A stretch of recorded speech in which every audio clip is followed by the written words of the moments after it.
Welcome to Becoming Fearless, the personal growth podcast for you if you are ready to overcome fear and step into your greatness. Our purpose is to help you overcome your limits, have loads of fun along the way, unlocking your fullest potential in life, business, health and relationships every single day. I'm your host, Charlotte Carter, a high-performance coach and entrepreneur with over 20 years' experience. I've supported many highly driven, talented people like you who dream big and are ready to take action to overcome what's holding them back. Each week, my guests and I will be sharing hacks and habits on how to build self-belief, courage and confidence to master your mindset and navigate your emotions so that you can reach your human potential in a way that feels light, fun and easeful and helps you become fearless. Let's go.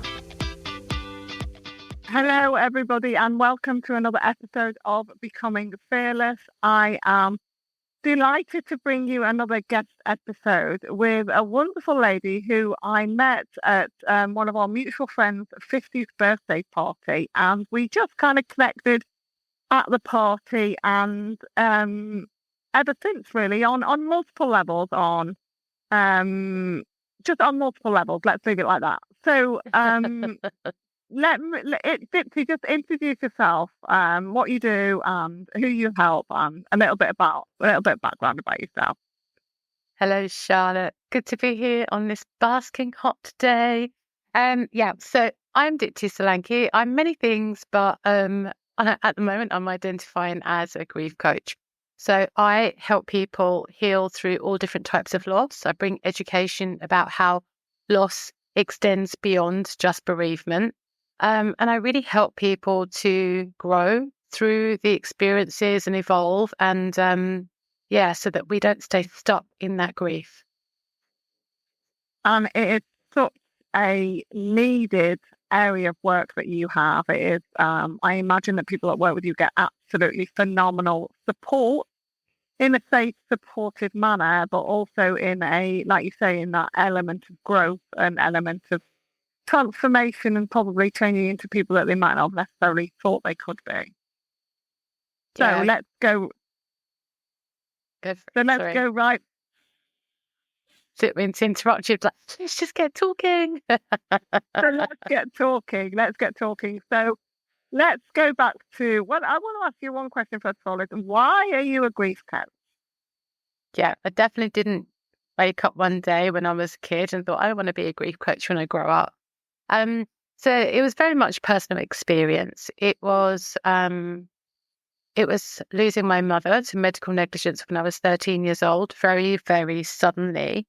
And I had an amazing family who kind of gathered around me, and grief was apparent for the 12 days ceremony, and then everyone just got on with it. And they tried so hard to make life normal, and so it kind of felt normal, and we carried on. And externally, I did really well, went to university, got married, had my first job. I wanted to be a politician, so I walked in to my first job as a parliamentary researcher. But something didn't feel right, and I had this incredible, very, very amazing emotional and mental breakdown, and I couldn't understand why. And so knocking on lots and lots of therapist doors over the years because I just wanted to understand why. I was offered lots of different kind of pharmaceutical solutions, but I didn't want that. I wanted to understand what was going on. It did not make sense to me. And that's where homeopathy was my biggest friend, where it helped me to deal with the extreme panic attacks and the anxiety. And then eventually someone tapped me on my shoulder and said, "Dipti, my darling, this is grief." And I looked at them and said, "Don't be so ridiculous." And I said, "No, that was such a long time ago. I was a teenager. I really don't think about it." And they went, no, it is. So I thought, well, what have I got to lose? And I went on this journey with a grief coach, and it blew my mind. And I remember just every cell in my body thinking, why does no one talk about this? This suddenly has made my whole existence so far make sense and everything I've been experiencing. And no one talks about this. We're taught to manage grief and cope with anxiety. And these are, coping mechanisms for panic attacks. But we don't have to deal with any of that, actually. We need to deal with what's at the core. So it was that that was the thing that made me think, I'm going to talk about this. I'm going to shout it from the rooftops. I'm going to knock on as many doors as I can, because grief is about more than just bereavement. And so, I trained in many different guises. We've talked about that. I'm a trained energy practitioner. I'm trained in homeopathy. I'm a trained grief coach, life coach, also end of life care. I'm a soul midwife, but also we need to talk about death more as well. But also my latest thing, my training, my final one, I promise, is I'm training as a therapist, a counsellor, so that I can really provide holistic support to people. I love that. And thank you for sharing that. And can we just sort of set the scene a little bit for the listeners? How old were you when you had what you talk about, this breakdown? How long? So you lost your mum when you were 13. How old were you when you first sort of had this, went into that job and thought, hang on, this is, everything kind of fell away for you? 22. So I was 22 years old. Yeah. So 9 years. And in your experience now, if we just jump a little bit, in your experience now as a grief coach, and obviously with all these other modalities and the therapy that you're going to bring to the world as well, do you feel like they were 9 misguided years? Do you feel like if you were guiding the 13-year-old you, that getting in early is right? Or what's kind of the ideal for somebody that's in that situation, would you say? There's probably no ideal, but for everybody's individual. But... Yeah. Look, I think that was supposed to be my experience, because otherwise I wouldn't be sitting here today. But I think that if I were to see a 13-year-old in the same situation as me right now, I think early support is so important. I also think that grief is not a medical condition. It's not an ailment. It's a very, very normal and natural process. But unfortunately, it's a natural process that we try to shy away from because it's hard and it's painful and it's messy. So yeah, I think that would be my approach. And I think, because I had that journey, because I have this information, when I lost my dad very recently, well, feels like yesterday, it was during COVID, 3.5 years ago. My whole experience was very, very different. And do you feel that this is kind of your life path? Because let's talk a little bit about the energy, and let's talk about, your purpose, your passion. I totally agree with you when you say that, this was the path that you, from 13 to 22, that was definitely why you do what you do now. But where's the energy for you in terms of this grief coaching? Do you feel like it's your purpose forever, or is this a transition, or do you have any feel like that for yourself in terms of energetic? Great question. In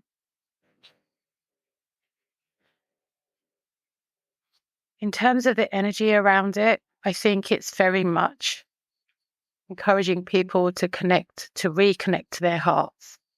And that can take lots of different guises. And I think that's why the therapy training right now is coming in, because yes, we hold grief in our hearts, but we hold so much else that we're disconnected from. And that energetic disconnection means that we can't step into our authentic selves. And I think that would be the best answer to that, because I truly believe there's a bigger plan. And all I pray for every day, and this is something that my dad taught me. I wake up every day and I say to the Almighty, please show me where I can be most useful today. And that can be, and I'm led in lots of different ways. Sometimes it's just sitting with my children. Sometimes it's sitting with myself. Sometimes it's sitting with lots of other people and doing what I do. So I think when we reconnect to our hearts, we can open up to the messages that each and every one get every day, but not all of us can hear or tune into. I absolutely adore that answer, Dipti. Absolutely adore it. I did put you on the spot a bit, but you know what we're like. We go deep, we go in. We go deep. We do. We did that within about 10 minutes of meeting each other. We're not here for surface level of anything, really, because we are very emotional, deep, impactful practitioners. So the work that we do is not easy on some level, but it is incredibly easeful. Once you get through the stuff, it will be absolutely transformational. So let's talk a little bit. Yeah. So let's Agree. talk a little bit about the power of the heart. And I'd like you to touch a little bit on the two areas you have. The power of the heart in terms of processing grief, and the power of the heart in terms of this like acknowledgement of death as being very much a part of life. It's the only certainty of life. Yeah. So the heart on a physical level, make sure that we take each breath that we take, but also on an energetic level. So I do this whole training around the heart chakra and the energy behind it. And it's really important that, Osho said we need to get out of our hearts and get out of our heads and into our hearts. Okay. Because most of us, especially in this time that we're living in, we live from a very much a head-led space. And that leads to lots of fear, lots of disconnection, lots of hatefulness, lots of mistrust. It leads to all of that kind of stuff. And that transfers into the heart. Our heart closes down. We feel like we need to protect our hearts. Our hearts do not want to feel pain. Why would we? So that's a self-protective mechanism. However, the work, I believe, in my very humble opinion, is in very, very slowly taking away those barriers and opening up our hearts. And in opening up our hearts, we open up the wounds. The wounds need to be healed. Okay. Some completely can be healed. Some will remain open forever, but we need to be aware of them. But also more than that, then we allow the heart to, fulfill its maximum capacity to love in the world, to trust in the world, that connection that we can get, that authenticity. We allow the heart to hurt if it needs to. We allow the heart to feel fear if it needs to and move through that. And I think the moving through, because energy never is stagnant. Energy is moving all the time. And when that energy remains stagnant, our hearts remain closed down. So we need to start moving that energy. So that is about the individual's evolution. It's about transformation. It's knowing that we're never the same person in any kind of one period of time. On a daily basis, we're changing. Our cells change, our emotions change, we change.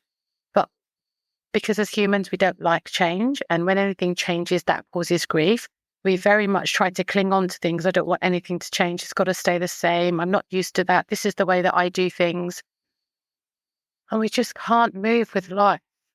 We cannot move with life and we stay stuck, and it causes anxiety and depression and fear and hostility and a closing down. So, so on an energetic level, that's where this work helps. The second part of your question, remind me. To talk about the same sort of concept, but around the around death. Oh, that's such a huge one. So I work with a lot of people who have experienced bereavement, and it feels like so many people are surprised when death comes. And, that's not because we don't know logically that death is going to come. It's because a lot of us choose to ignore it. But imagine if we all lived knowing that we're definitely going to die. I think that life would be very different then. And also, some people are lucky that they have signs that their loved one is going to die. Unfortunately, some people will suffer with illnesses. Some people will suffer with all manner of things, but there are signs that your loved one's going to die, and you have the opportunity. And this is what I help people with at the end of life. You have the opportunity to have those conversations, that unfinished business. But so many people are frightened, don't know if it's the right thing, and they don't have those conversations. And that unfinished business leads to a deep, chronic grief that they can never begin. They don't know how to deal with. They don't know how to unpack that. And it's important. It's important to talk about the conversation. So I know that me and my dad would talk about death a lot. And, I say, well, Dad, what about this? And how do you want that? So when he died, I was very clear on what he wanted, on what his last wishes were, on how we were to carry on. And that didn't make it any less painful. But anyone who's experienced the early throes of grief will know just how debilitating it is. And it's one less thing to think about because you know. And so many families implode because they can't agree on these types of things as well. So it's so important to talk about death. There's also this fear that so many people have that if we talk about death, it invites it.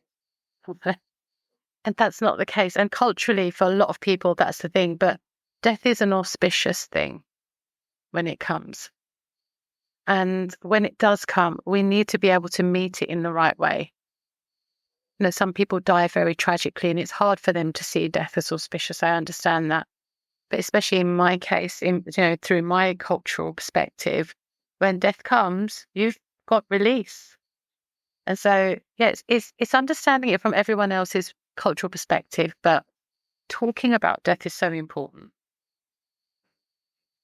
I love this conversation, Dipti, because you are so well placed, both personally and professionally, to hold people through like very difficult emotional times and guide them in a way that I don't know many other people that would be able to do that.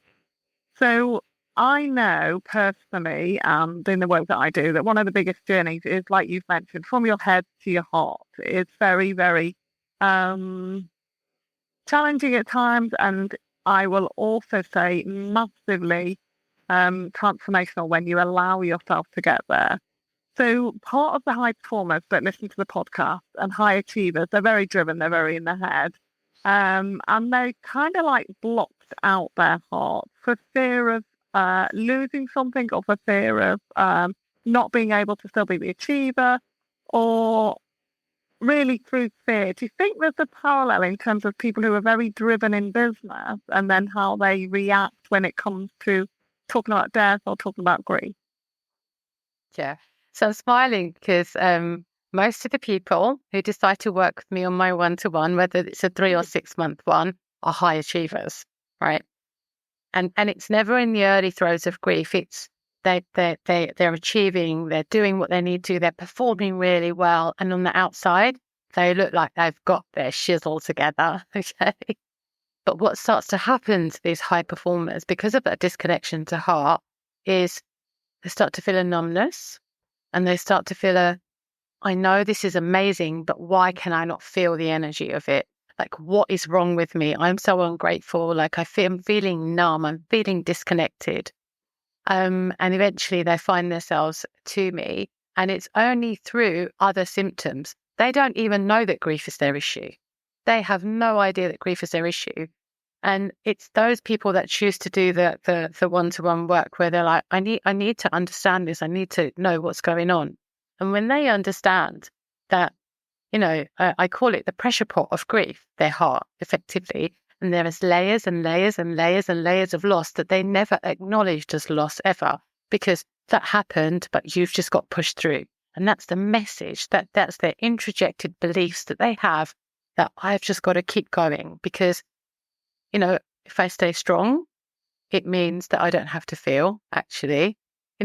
I cannot let anyone know that there's this softer side of me. And it's normally women, because we live in a patriarchal society.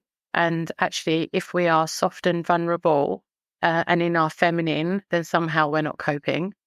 So it's those people that kind of, the one phrase, because that horrible thing online where everyone goes, well, what's the transformation? And I hate that question because I always want to be the rebel and say, well, people get what they need. But actually, the one phrase that every single person says is, feel lighter. I can breathe again. I can feel again. And I can be present again, because they're not able to be present. It doesn't matter what they do, what they've got, what they've achieved. They cannot be present in what it is. And there are so many similarities in the work that we do. And obviously, we're working in different guises. But I want to talk a little bit now around the whole concept of authenticity. So you've mentioned it a few times, and I know for the work that I've done and the conversations you and I've had around the connection that people have with themselves is when they find their true, authentic self. Some people will shine that straight away. Some people will go on a deeper transformational journey because they have had layers of people pleasing or overgiving or whatever journey they've been on to be able to feel safe enough to really show up in who they really are and what they're here to do. So let's talk about this, Dipti, because I'm excited to hear your response on. And then let's talk about the whole concept of authenticity, or what's like your definition of either the people that you've worked through and what happens at the end of their journey, or just some of the ways that you've handled your life around this whole area of authenticity. Mm. So for me personally, it's, first of all, let me start with this bit, right? So this is the message that was coming through as you were asking that question.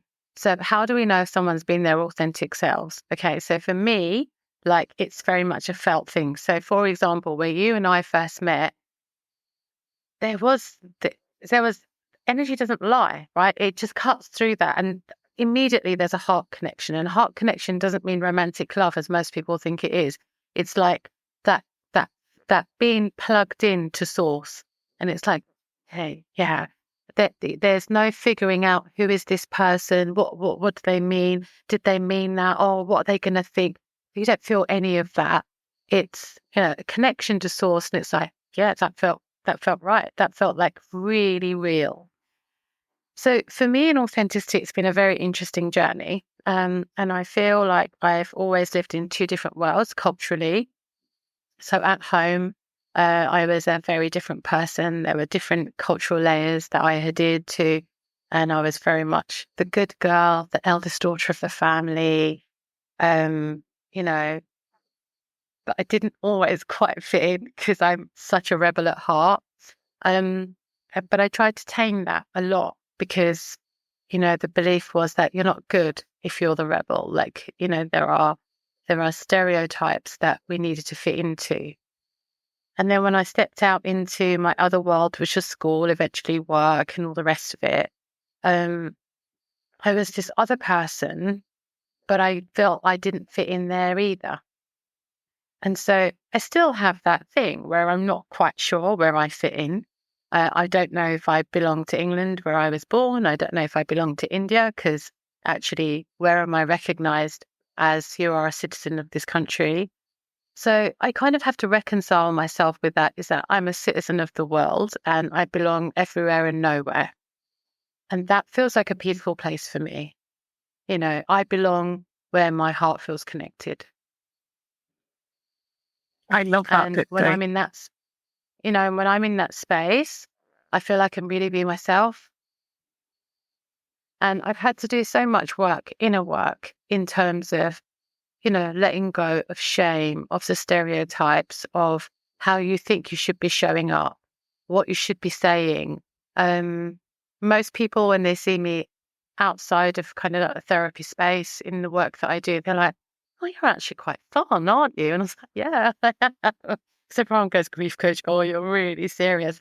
I have a very mischievous nature, but I also have this other side of me that's a very deep, serious side, can't do small talk.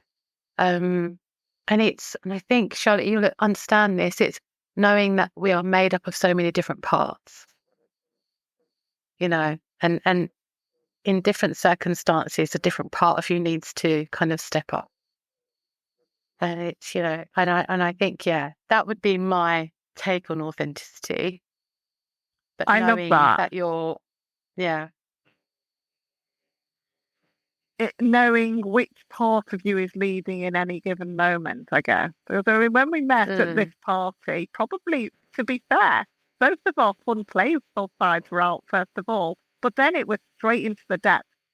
And I think sometimes when you are that sort of person, you and I are very similar in that way, it is very hard to do the surface level small talk, or just like try and like bumble along. That's not necessarily something that lights you up. You've either got to, I personally believe, and a lot of people I work with believe this, you've got to find what it is that really lights that passion in the depths of your soul that allows you to really shine. And I think authenticity is something that just keeps coming up more and more the more people that I talk to about being your true self in a depth, in a real multifaceted way, in terms of I know for some of the people that I speak to, there's a piece around, yeah, but in this area of my life, I want to be like this, and in this area, I want to be like this, and this, and that. I'm like, yeah, but we want to look at your whole holistic life. So, And I think from our conversation, we want to also look at this permission piece of actually allowing yourself to know that you're going to die at some point.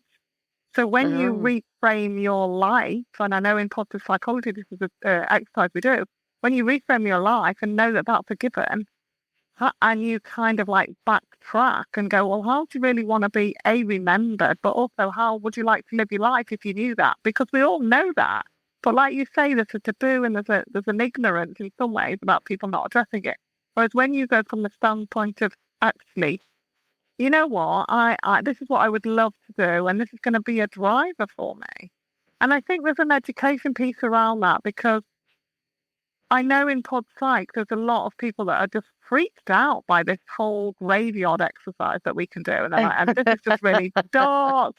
And it actually, it's so insightful on so many levels, because you really, when you do the exercise, you work yourself through it, you really get to see what is important for you.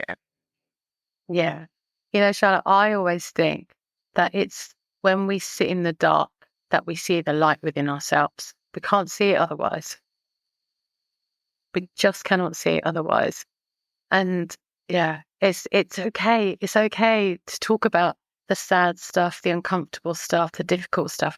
Because actually, if we're talking about transformation, it's in those places, those spaces, those topics where we can transform. You know, I talk to so many parents. I was talking to one today, one of my clients, and her little one's experiencing anxiety. And she was like, she was uncomfortable and not sure as to how to approach the conversation. And I was like, just talk about it. It's okay. It doesn't have to be roses, all of it. Like, let's just talk about it and say, it's normal that we're going to feel sad, that we're going to feel heartbroken sometimes. You know, and it's normal that we're going to have periods of our life where it feels like everything is going to pop, you know, and then it's like that Rumi quote. It's like we're being broken open. We're not breaking down, we're being broken open. But do we have the tools? Are we equipped to open to that and, you know, take the journey that we need to take? It's okay. Like, it's nice to be positive sometimes, but like, I don't understand it. My soul doesn't understand it. I think, me too. I think the whole richness of life is about the emotions that we go through and the experiences that we have, and that's what makes us who we are. And I feel so much in life for some people. I know there's some people, and this is about fear, a fear that actually when they open themselves up, or when they go, actually, do you know what, it's time for me to look at this, that, or the other. Like some of your clients, I imagine, come to you with this, that, and the other, and you know it's grief, but they haven't got that awareness. When they realise it's time, I think there's a real strong fear that they're going to open themselves up and then they're going to lose everything, or they're going to not be able to function at work, or they're not going to be able to do anything other than the real fear of change, and a real fear that goes into the lack part of, well, it's just going to be worse, or there's going to be, you know, I'm going to not love, or there's a real dilemma for people before they, you know, take the leap to work with somebody like yourself. Is that what happened? Yeah, so I've just finished a group program, and on our closing one, that was one of the, I do this whole personal manifesto with people at the end. So we look at how things were in the beginning and how they are right now after 4 months together. And so many of them cited their one fear as being, when I open Pandora's box, I'm never going to be able to stop crying. I'm never going to be able to shut the box again. And my whole life is going to disintegrate because I won't be able to keep it together. There's two things about that. So the first thing is that most people don't realize they're living in Pandora's box. You're in it already, and you don't even realize. You haven't closed the lid on anything. You're in it. And the other thing is that my mentor taught me, the amazing David Kessler from the States, is that no feeling is final. No feeling is ever, ever final. And we have to trust that everything moves. Everything moves. You know, and all you're doing is you're shedding these layers of divorce and separation and abuse and breakdown and all these layers are weighing you down. You're holding it there. You're going to only feel better once you start to release that stuff. So, and people take a while to trust that, and people take a while to really know that that's how it's going to end up. But when they do, everything changes, and that's the thing, because grief affects all areas of your life. Oh, I imagine. Well, I know personally, but there's a huge ripple effect.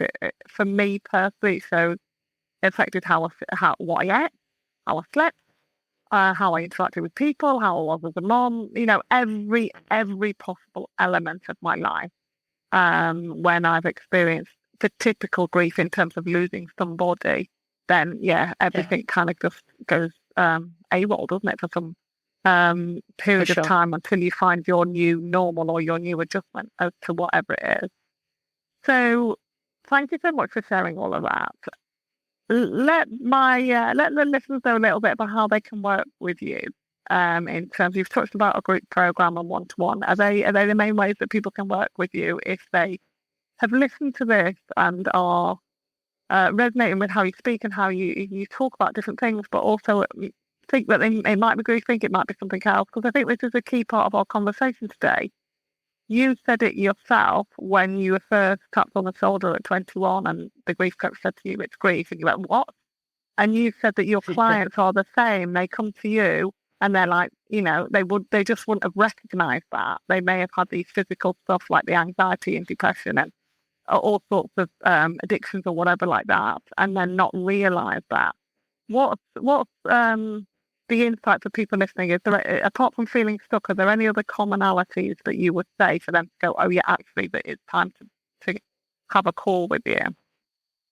Yeah, so people are very welcome to book in a discovery call if they want to kind of explore things. But the signs to look out for is everything on the outside is right, but nothing feels right inside. Okay. Feeling numb, anxiety, top symptom, depression, sleeplessness. The physical symptoms to look out for are digestive issues that don't make any sense. You're eating so well, you take your supplements, you do all the things, but you literally can't absorb life. So, digestive symptoms, insomnia, panic attacks, anxiety, and just a feeling of flatlining, like you're just flatlining through life. You've got everything, but it feels like you haven't got anything at all.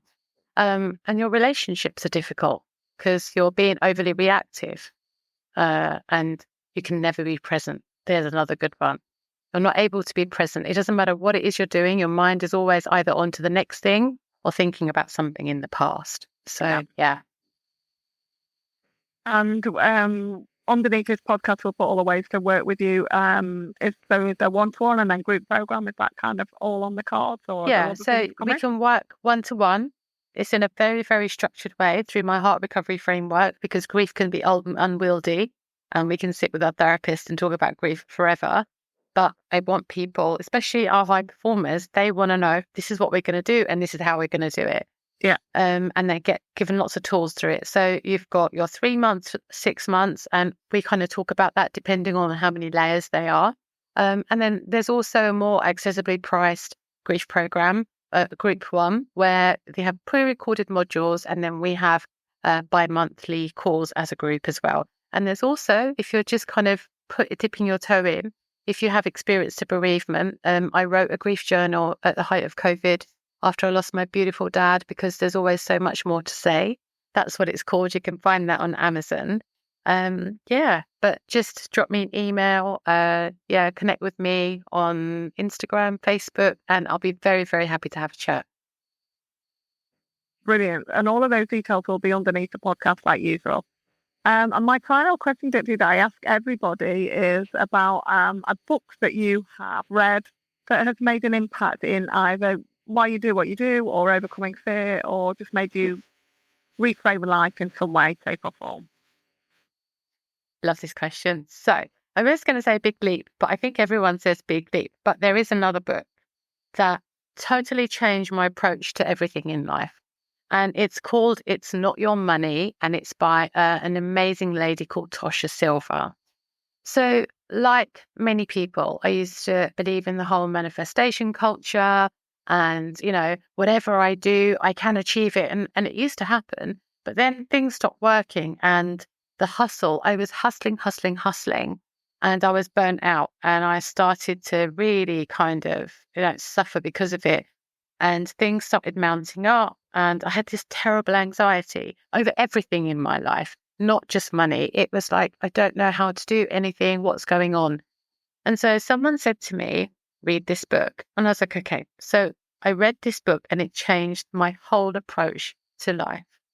And I have learned now what true surrender means. I have learned now how to really listen to the guidance that we're being given in every moment. I have learned now how to just hand stuff over and say, okay, this is the issue. I'm handing it over. Please show me a solution. And the solution always comes. And it's helped me to really trust in the fact that there is a bigger plan. And when we follow the energetic guidance, it really feels like our soul remembers, our soul contracts, the reason that we're here. And it really helps you to tune into your heart and that energetic guidance. So it helps me to live with faith and surrender. And I love it. And it's focused around money, but that just now extends out to everything in my life. I just trust and I follow. I love that. Very much love that. I'm going to put that. I'm going to go read that straight away. Yeah, you'll enjoy it. I will. I am looking forward to it, especially when you say it's changed your life. I love it when people have balls like that. Like, yeah, this book, is like, I've got to read it. I'm really excited about reading it. Thank you so much for your time and your knowledge and the very, very rich conversation that we have had. I've absolutely loved having you on, and I know that there will be another time where we will talk about another topic, because you and I together have immense conversations on various different topics that I know will play a part in the Becoming Fearless podcast. So thank you so much for your time. No, so good to speak with you, Charlotte. Thank you for having me on. You are so welcome. So like I said earlier, just look underneath the podcast for details of how to get hold of Dipti and send her a message, and she will definitely reply and have a chat with you if you feel called to exploring some of her services. So take care of yourself, and I will see you on the next episode. Thank you for tuning into this week's episode. I hope that you're feeling energized, fearless, and inspired to take action today to stand in your greatness. I share even more tools and resources on my I Dare to Leap email newsletter. By signing up, you not only get early access to the I Dare to Leap products and services, but you also get brand new podcast episodes delivered straight to your inbox every Monday, meaning you'll never miss your weekly dose of Becoming Fearless energy. Sign up now at www.idaretoleap.com/newsletter or click the link in the show notes below.